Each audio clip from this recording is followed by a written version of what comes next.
Well, good evening, good evening, everyone, and welcome back to a special edition of Block Sports. We are here and we will be meeting with Commissioner McClelland of the SWAC Conference. So we're looking forward to having him on board today. He was here last week discussing the SWAC Conference, and he was on here discussing the possibility of there only being 11 teams, and even though they were not looking to expand, or were they courting, I guess you could say, anyone to join the SWAC conference, I guess you could say that Bethune-Cookman took that out of their hands. So guess what just happened? Now the SWAC has 12 teams, and they easily will have 6 on one side and 6 on the other. One of the things that now challenges, that will challenge the SWAC, I should say, is who goes where.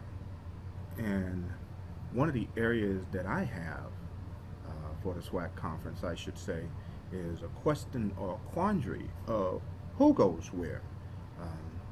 That was one of the discussions that actually took place earlier on Block Sports when I had the pleasure of speaking with Mr. Eric Moore and Dr. Cavell during our 2 o'clock show. And we discussed the possibility of, okay, with this going on, and with Bethune-Cookman and Florida A&M squarely on the eastern side of the world, now what actually happens here? Because with them squarely being on the eastern side, the 2 Alabama schools being squarely on the eastern side as well, now you have 2 schools, 3 I should say, Jackson State, Mississippi Valley, and Alcorn, that would have the option of being able to move over. And one of the things I do want to show is this screen right here. And as we take a look at this screen, we see that you have in the East, and this is from last year's football schedule, I understand that, but especially in football season, this is where you will have the schools broken up into their divisions, especially football. And you have in the East, Alcorn, Alabama A&M, Alabama State, Jackson State, and Mississippi Valley. And when Dr. McClelland comes in, I will make sure that we open this up and ask him and pose him the same question. So, as I said, we have in the East, Alcorn, Alabama A&M, Alabama State, Jackson State, and Mississippi Valley. And in the West, we have Southern, Prairie View, Grambling, UAPB, and Texas Southern. With the additions of, as I said, Florida A&M and Bethune, and the 2 Alabamas, they are guaranteed to stay in the East. As far as I'm concerned, Dr. McClelland may have other ideas and other thoughts, but with the way everything stacks up, the 2 schools that appear to, from appearances sake,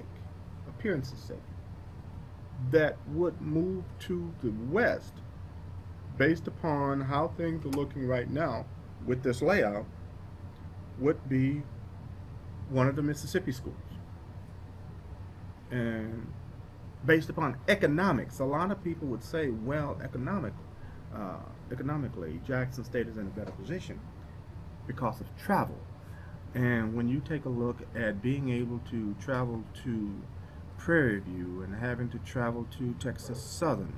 Is Mississippi Valley in a position to travel from Itabena all the way down to Houston? Now, have they done it before? Yes, that's a part of the SWAC culture. If even though they're not required to have to play them each year on their schedule because they're in another division.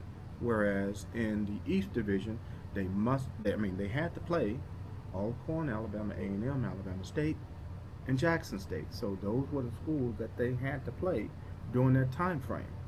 But in this situation, they have a little. It's a little different, I should say.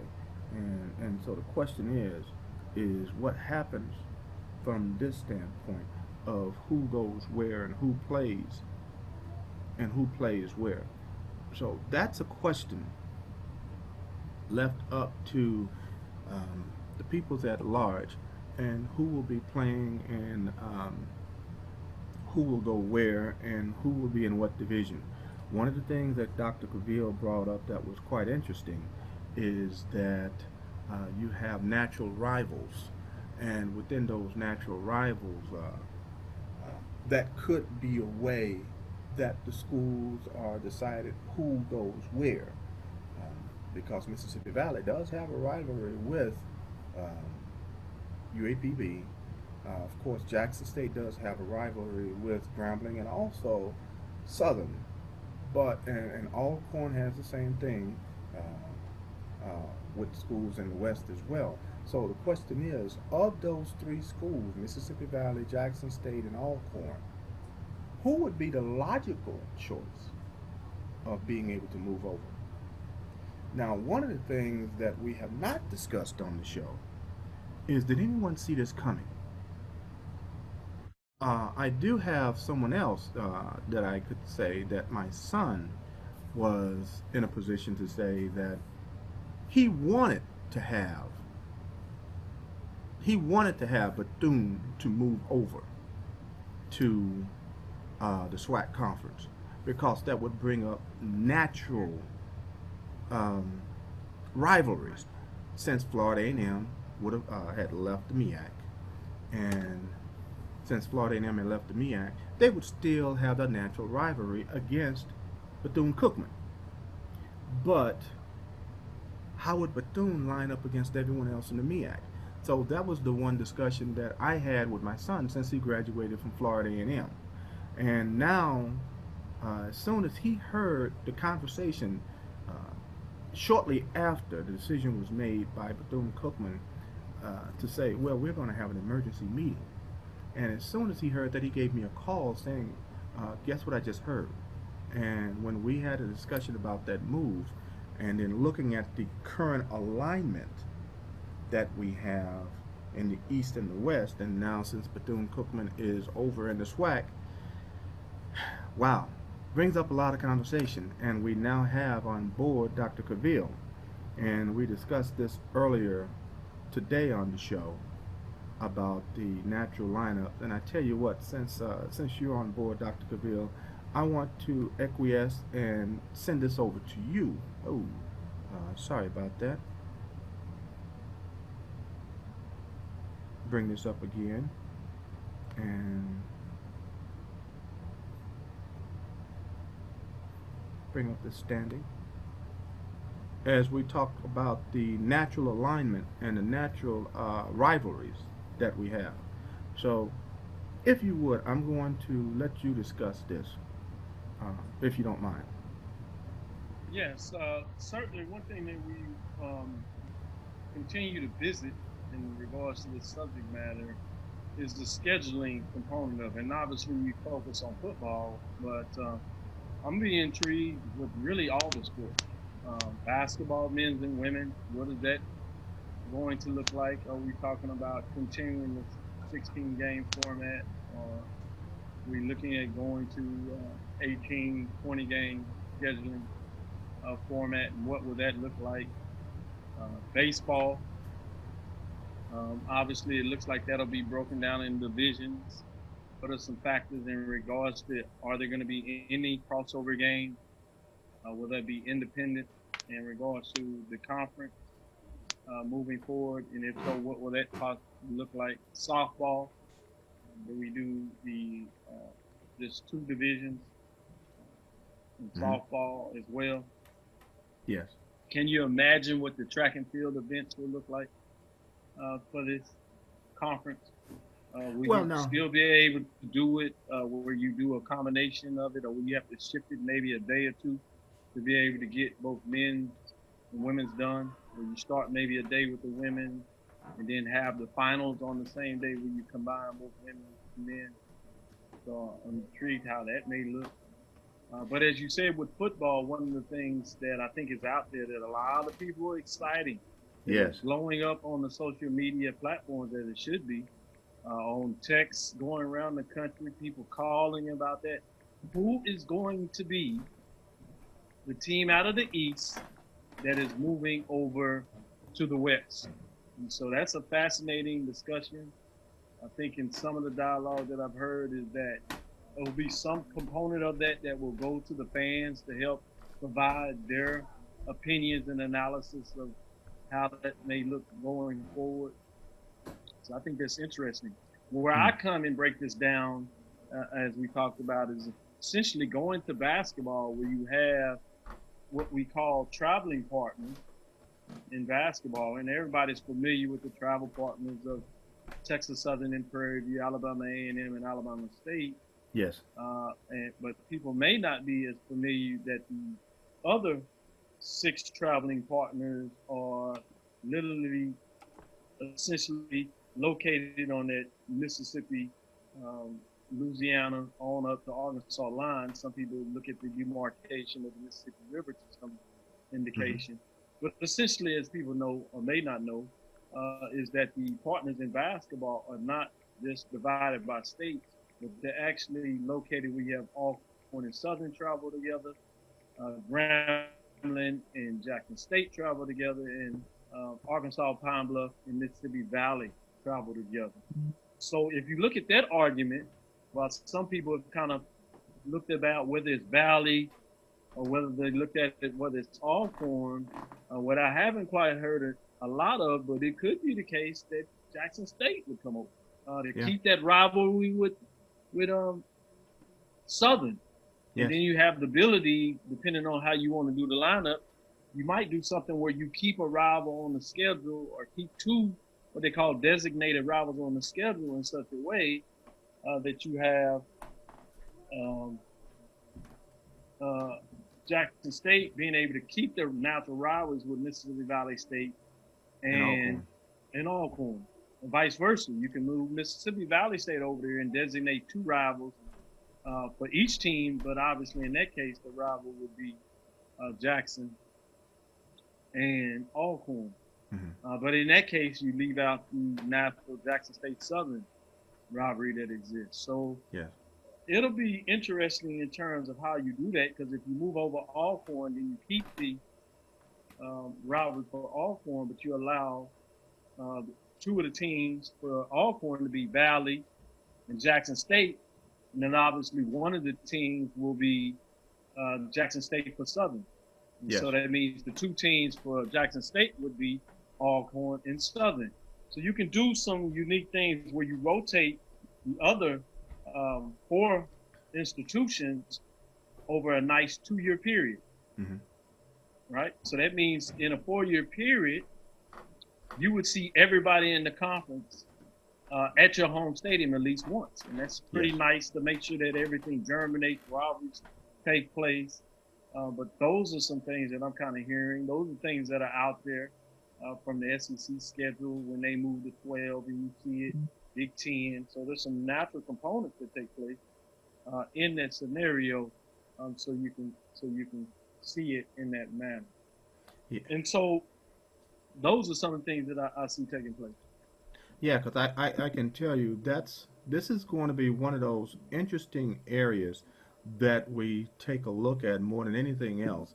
Because when you look at that layout and that schedule, um, and how it can be broken out, it's just going to be really interesting in how the scheduling component is going to be, whether whether they take a look at it with the football, because in terms of football, even though a lot of people look at the Jackson State Southern rivalry, it's more of, and they do call it the Boombox Classic, but it mainly got its name from the Sonic Boom of the South and the Human Jukebox being both of their bands. So that's essentially where it got the name of the Boombox Classic.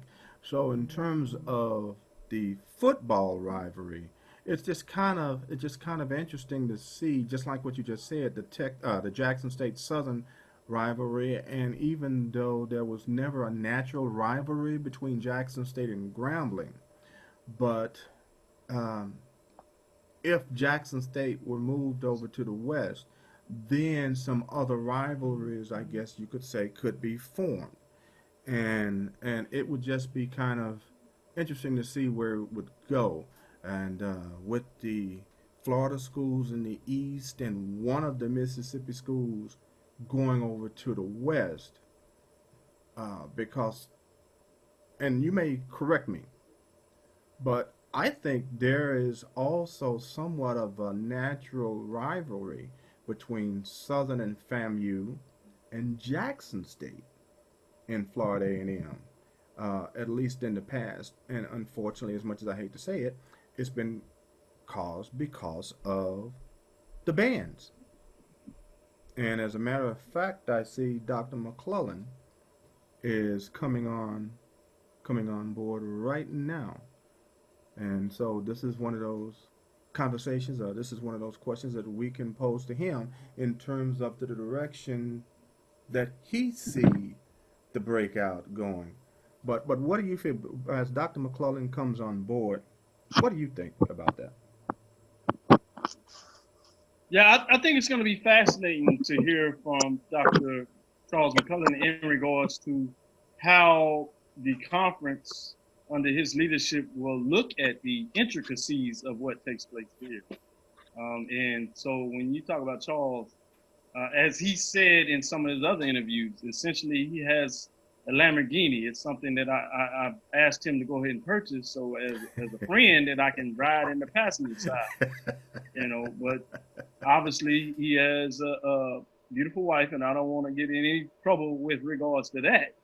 So I don't. I might have to wait a while before that opportunity comes along. But Riding that Lamborghini. yeah. But I'm trying to make sure I get my opportunity. So I'm gonna be kind with him with these questions to make sure that I don't mess up my seating. I'm, Well, I'm I trying tell to you figure what. out how my wife got anything to do with the Lamborghini. I'm not able to tie those two things together, Brother Kenyatta. I'm gonna have to call you after the interview. We're gonna Well, make sure I'm there because I want to have a camera right there so I can take a picture of what's going on. I think we'll take bets in terms of who would win and who would lose. Yeah, Well, Dr. McClellan, I'll be in it's trouble. it's great to have you on board today, and thank you very much for taking the time out of your busy schedule. The last time we had you on board, um, and I know you're probably, as we say in our community, I'm trying to hold you up from cutting Dr. Cavill here. So, but but I tell you what, it's the last time that we had you on the show. Uh, we had 11 schools in the SWAC that had committed. Now uh, we have 12.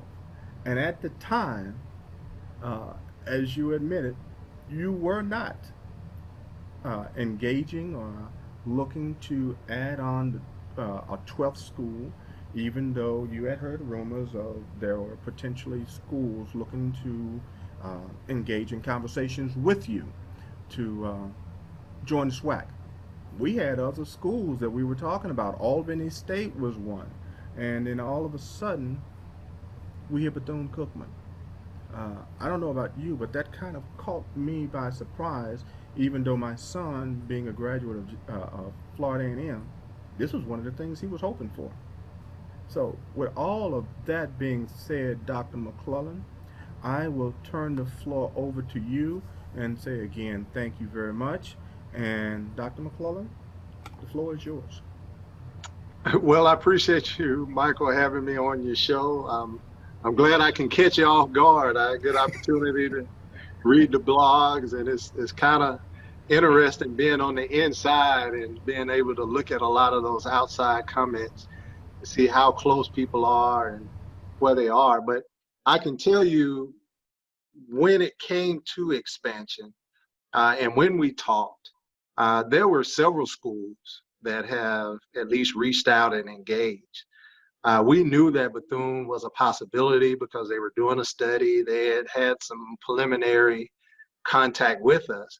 But I think, the acceptance of Florida A&M into the Southwestern Athletic Conference actually made Bethune's choice to come to the Southwestern Athletic Conference, more reasonable from their side and more reasonable from our side because they would be travel partners.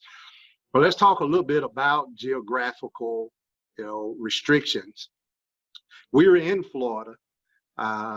Bethune, another 3.5 hours. Again, if you drive like Kenyatta, it's 3.5 hours. If you drive like me in that new Lamborghini with my pretty wife, Kenyatta, it's 3. We can get there a little bit faster than you can. Well, I tell you what, I drive a little fast as well, so I can probably make it in 2:45 as Two and long as there are 45. no, yeah, Right. as long as there are no police Right. officers around. So what that does though, it keeps those natural travel partners as we already have. So when you notice, you know, Texas travels together, Alabama travels together. We've put Valley and Pine Bluff, where they're only 2 hours together. Um, Jackson and Grambling, which is about an hour and a half, they travel together, and Alcorn and Southern, they travel together. So it was a natural fit for us from a travel's perspective. One of the things that we had to look at and work out was we don't want Texas having to go to Florida every year or vice versa, and even Texas having to go to Alabama and Florida. So bringing in that 12th team gave us some incentive because now we can do what we have done in the past, and that is make sure that we maintain our divisions. And from an Olympic sports standpoint, you don't have to go. So that's going to be a cost savings. Even from a football's perspective, adding that that sixth team in the East and the sixth team in the West, that's 5 games that you'll have on your side and 3 on the other side, which means that you have 3 teams that you don't play.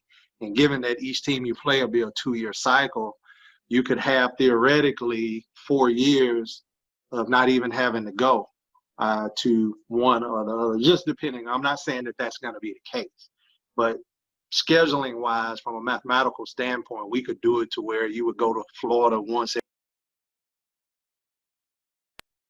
Alabama once every 4 years. I apologize. So given where we No are, problem. it just made sense. And we just made sure that we did the same thing. Sorry. No problem. You're good in our book. You're good. You're good. I understand you're probably making that down payment on that Lamborghini, so you're excused there. Well, no, that was my accountant. He was getting ready to walk through the interview. So, See what I mean, Dr. Cavill? That was his accountant well, taking the care of SWAC accountant, the SWAC accountant. Yeah, let's get that one straight. He gonna get Yeah. on you, not me now. I like this. Hey, as a matter of fact, Michael, this is a first. We're coming to you live from our new headquarters. So you can I'll see ask the that. background. So we're very proud to have our own building here in Birmingham.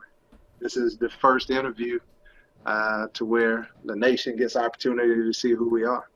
Quite Excellent. frankly, we Thank haven't you. gotten all of the kinks worked out because people keep walking through the interview space. Well, that's all right. If they want to come by and wave and say hello, I'm good with that. But yes, this is your show because if you tell them nope, that means no. So yes, sir.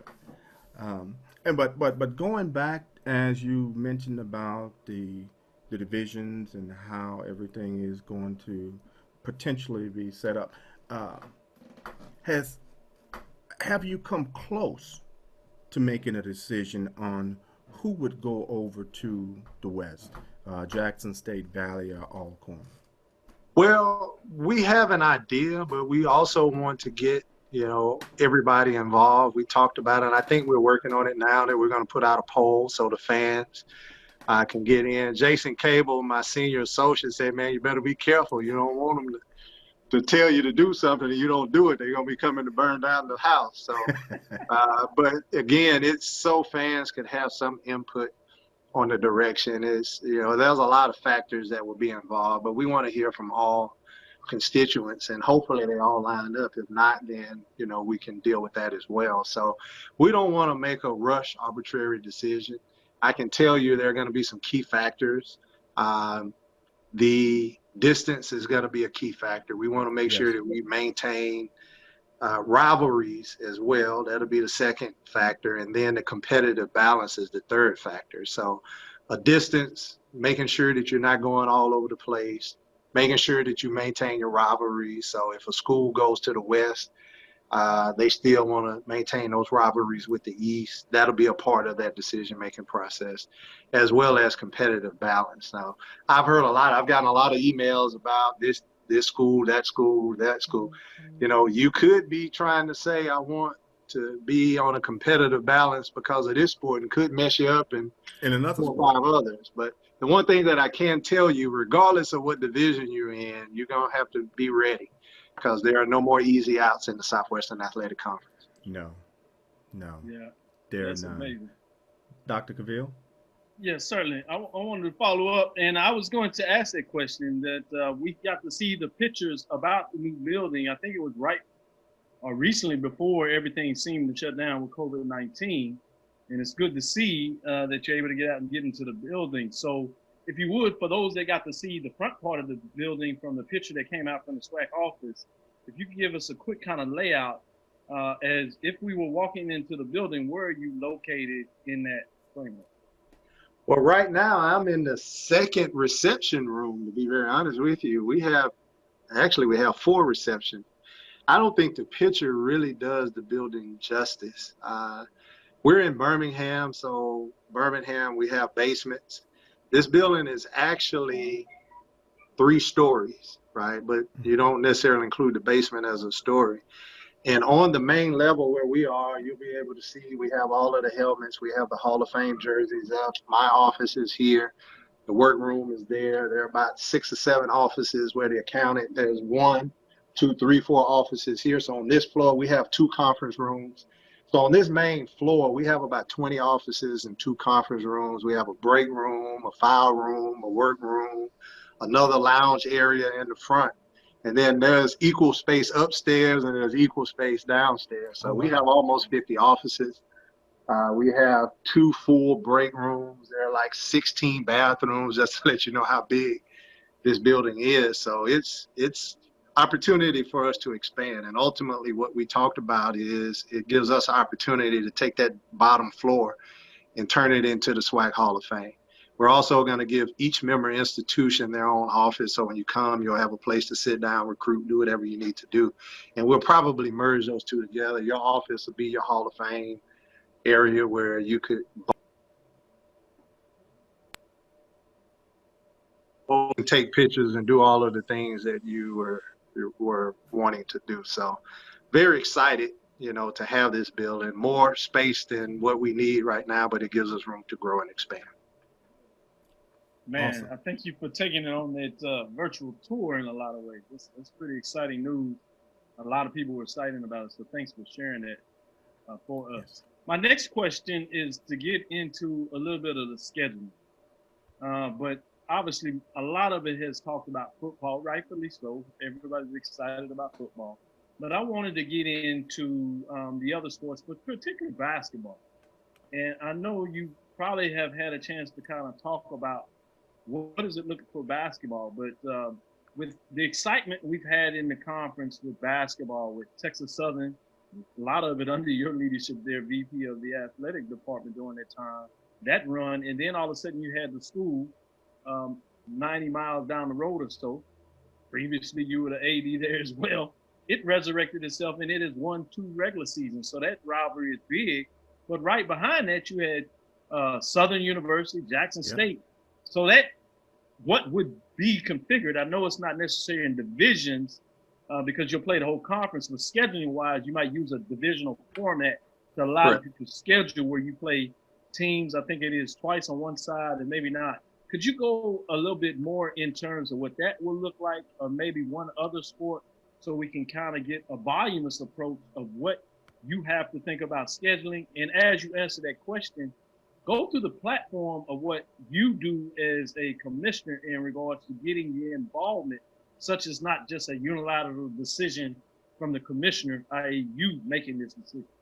Sure, and that's the fun part that we talked about, having this Lamborghini and trying to figure out what buttons to press, how, good is the radio, how fast does it go from 0 Yeah. to 60. And what you just described is ultimately the process that we're going to go through to be able to learn this new fine-tuned machine that we have, which is, the Southwestern Athletic Conference with Bethune and Florida A&M coming in.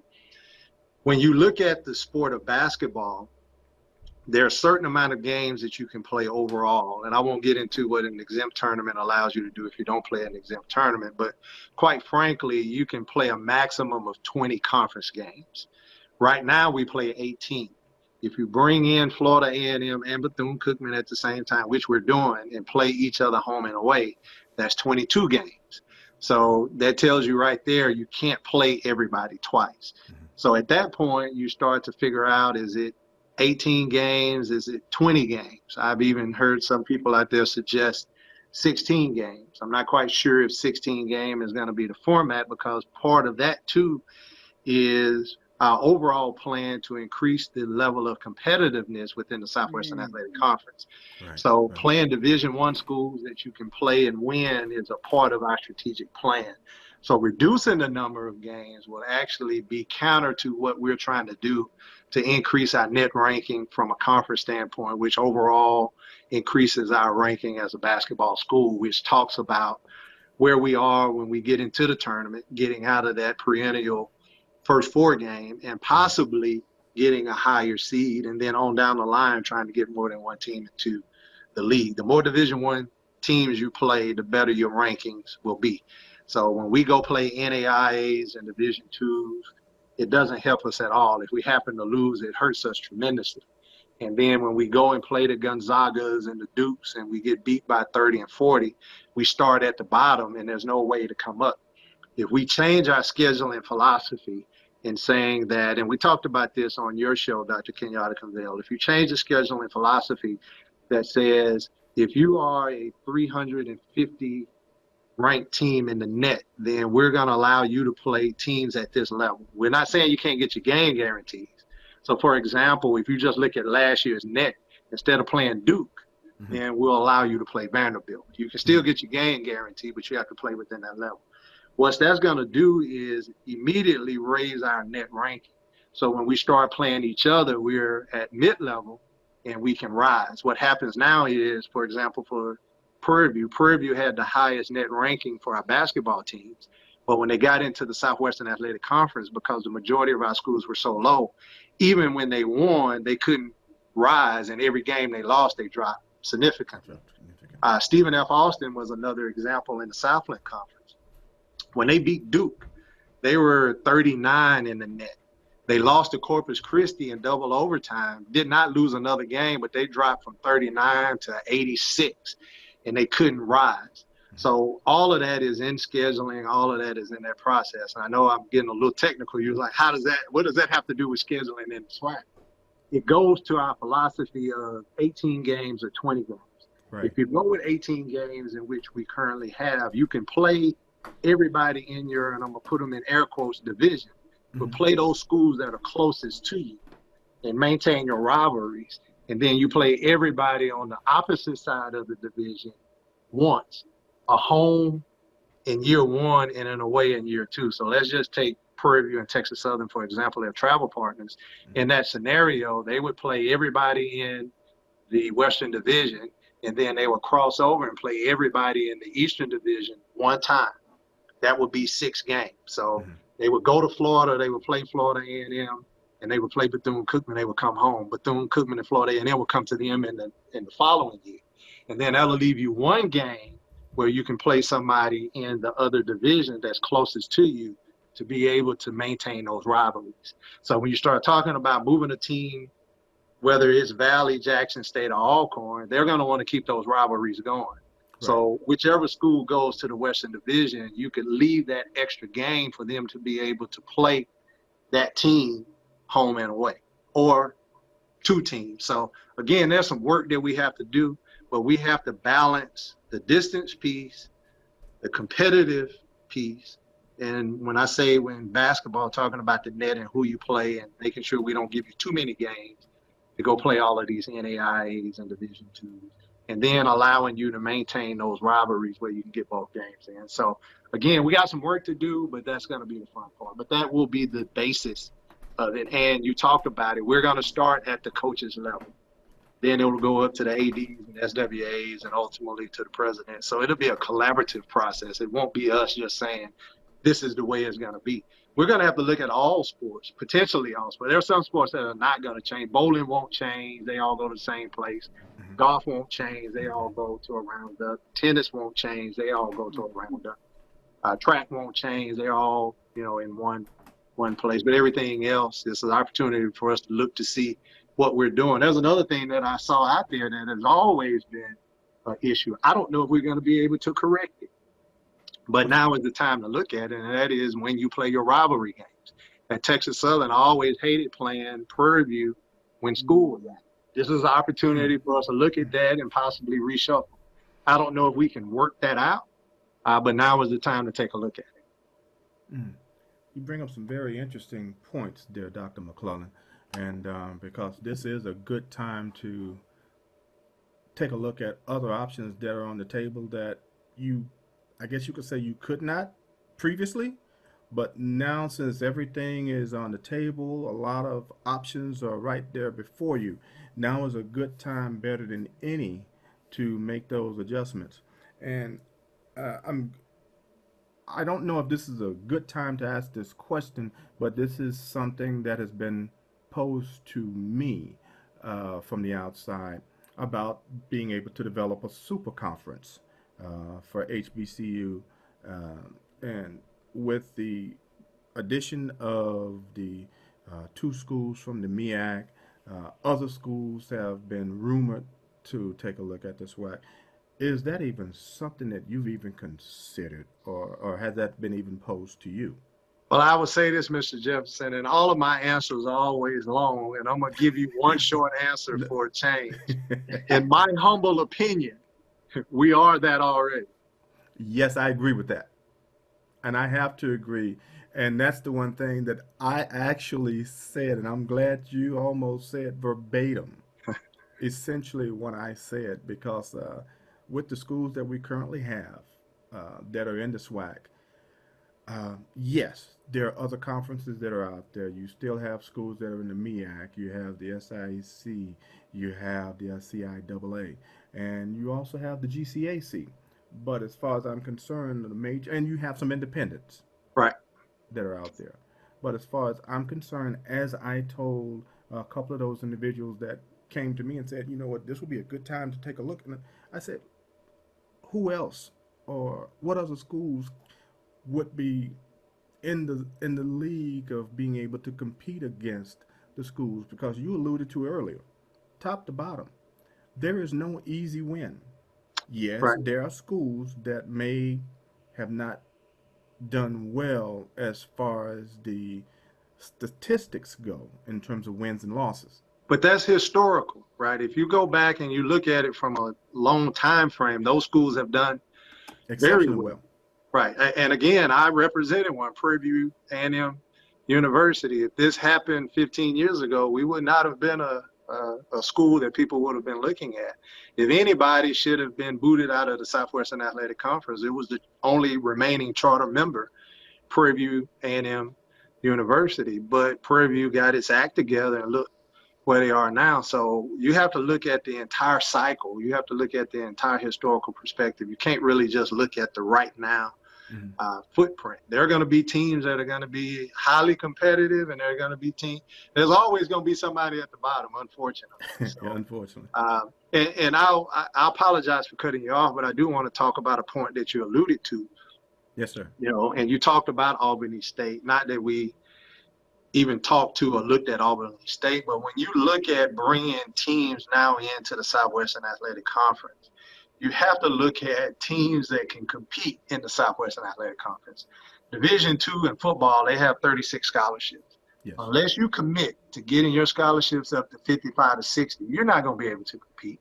You might get up for the one game that you have from a game guarantee standpoint now, but week in and week out, that's not going to happen. And if you can't commit to football, how are you going to commit to baseball? Can you imagine trying to play in the Southwestern Athletic Conference in 2021 baseball?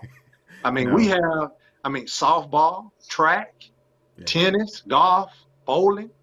We just go on down the line, and you're going to really have to have your stuff together. So us bringing in somebody, they're going to have a strategic plan realistically that they're going to have to double, and in some instances triple their athletic budget just to be able to come in and compete. We don't want to bring anybody that's not going to enhance our value.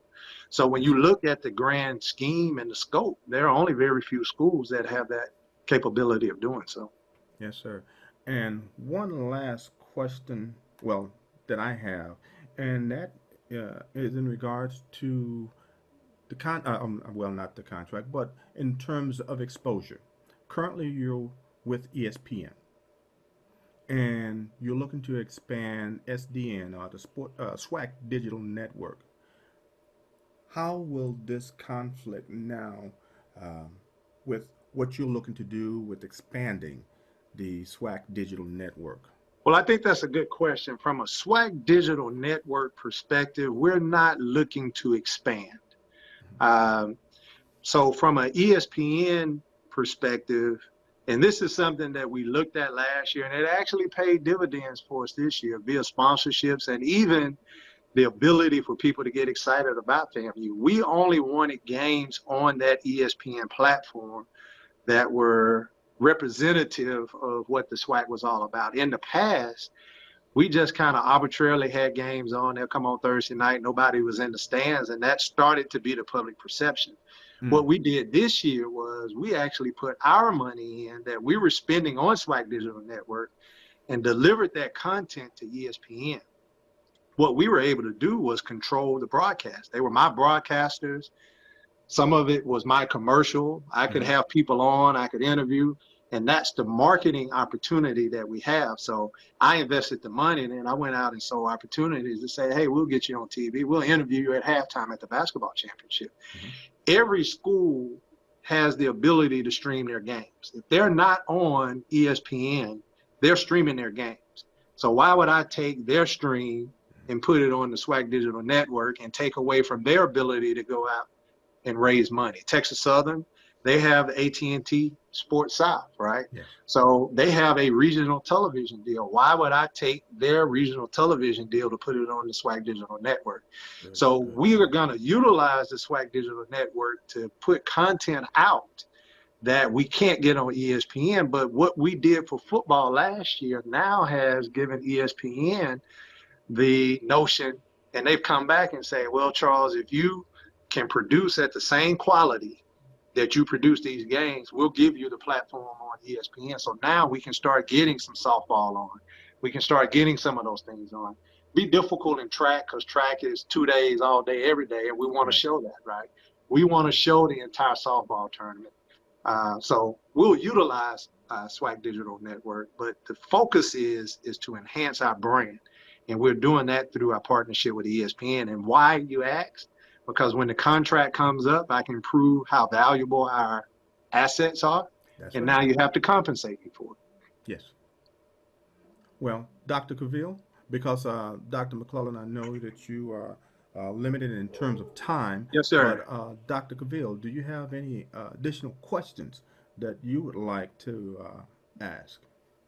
No, since we're at the top of the hour and want to be respectful of Dr. Charles and Color's time, so that last question that I had in regard to the framework really gave me more food to think about, more food for thought, as they say.